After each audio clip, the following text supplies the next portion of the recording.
దేశ ప్రజలకు గణతంత్ర దినోత్సవ శుభాకాంక్షలు తెలిపిన రాష్ట్రపతి మాతృభూమి విముక్తి కోసం త్యాగాలు చేసిన వారిని స్మరించుకుందామని పిలుపు.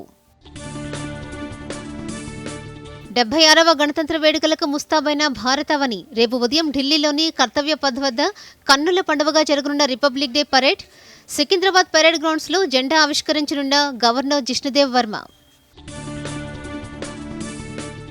రాష్ట్రంలో 4 ప్రతిష్టాత్మక పథకాలకు రేపు శ్రీకారం. మండలానికి ఓ గ్రామం చొప్పున అమలు. అనర్హులను ఎంపిక చేస్తే అధికారులపై చర్యలు తప్పవని సీఎం రేవంత్ రెడ్డి హెచ్చరిక.